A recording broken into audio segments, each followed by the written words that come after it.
Thank you. Okay, the next question, we're going to start with Dick. This has a little bit of a preamble to it, I guess.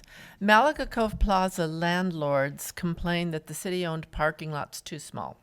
Some have lost tenants because of this, and customers, residents, and employees complain also. Some have suggested that city parkland near the plaza could be converted to extra parking. Does PVHA have a role to play in terms of converting parkland to different purposes? Is converting parkland to a parking lot a logical thing to do in this instance? In my opinion, we do have a role, and that is to prevent it. I I don't think it's logical to convert parkland to parking lot. It's not why we have the parkland. And the Malaga Cove people, I'm sympathetic to the parking situation, but I am more sympathetic that the parkland is a treasure. When I moved in 1971 or 72, the realtor told me how important it was, how valuable every inch of it was, and I believed her, and I still believe it today. Okay, thank you. John? I think the answer is pretty clear. The deed restrictions are not something that the PVHA board or the city can change.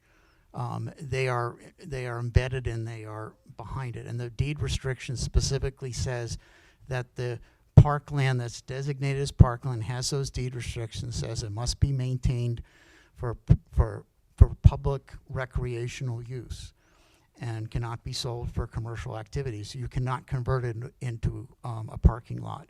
I'm sympathetic to the issue. There could be other solutions. You can have underground parking. There are other kinds of things that could potentially be done. But it's already been tested several times in the case. In 1939, the city tried to use parkland to build a building to store some of their operational vehicles. And that was challenged in court, and the court told the city they couldn't do that, and that was reversed. There have been multiple times where those kinds of cases have run through. So if we don't want to create more litigation, let's stop breaking the law. And that is clearly something that we really shouldn't be speaking to. So the Homes Association's role is to tell the city or anyone who wants to do that, sorry, you can't do that. There are deed restrictions that say you can't do it. We need to follow the deed restriction. Okay, thank you. Reed? As others have just mentioned, no, we should not allow parkland to be used for parking for the Malaga Cove Plaza. They have other alternatives, and actually in the process of looking at the encroachments that have occurred, it was actually necessary to identify all the parklands, all the right-of-way, and PVE. I did that over a course of months. It's digitized. I can tell you that there's a couple options that the people at Malaga Cove Plaza could pursue. One of those is that the city actually owns a lot right next to the PVHA office. Some people refer to it as a rock garden. At one time, I think it was used for a gas station. And so that is actually city-owned. There could be something done with that for parking. There's also an area, if you're familiar with the PVE police, being a VIP ranger, I park in this lot that's across from the police station when I do my work. And next to that, there's actually, I think, some right-of-way area. So they could extend that lot, providing some more parking there. So there's some other alternatives, and I think by having the knowledge that I do, that I could help in those type of matters. Thank you. Thank you. Charles? I think what's important is to keep in mind that the mission of the PVHS is to protect the environment as it is today, according to the CCNRs, and converting that the park to parking lot doesn't achieve that. So I'm in concert with the other candidates here. I would not support converting that into a parking lot. That said, I do understand business needs, and the business needs to evolve.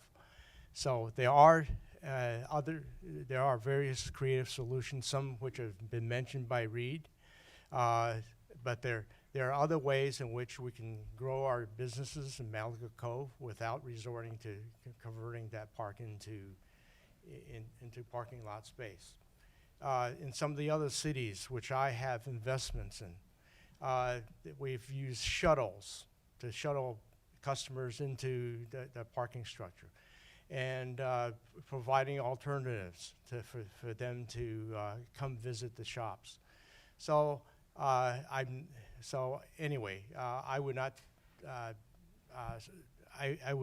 put a parking lot where the parklands are. Okay, thank you. Marlene?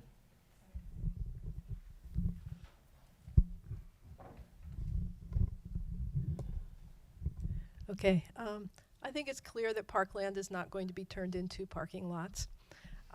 We also have the same problem in Lunada Bay. I think it's just the nature of culture these days that we are more car-oriented.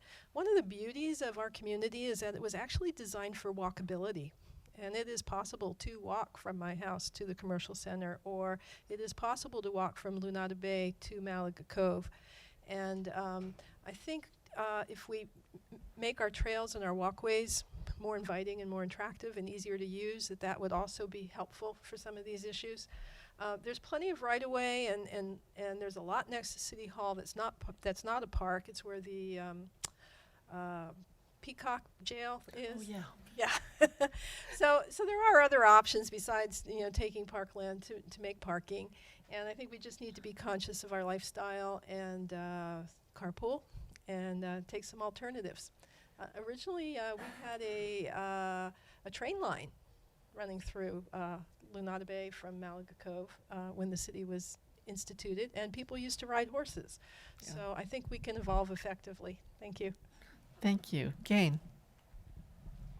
So there's no question you can't sell it, change, violate the deed restriction on it at all.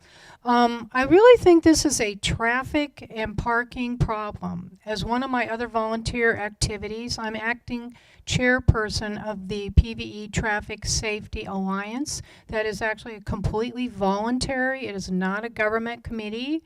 And I started this actually and got some national help with it because I think the entire community needs to seriously relook at our traffic, our parking, our traffic jams, our clogging, everything. We need to really look at all the areas. This is, again, looking at just not where I live, but Valmonte, Lunada Bay, Malaga Cove.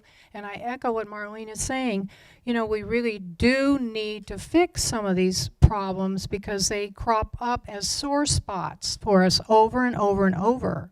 And hopefully the Traffic Safety Committee will, that's part of the committee that advises the Palos Verdes City Council, can try to look at this and help with some of those, their own solutions. Thank you.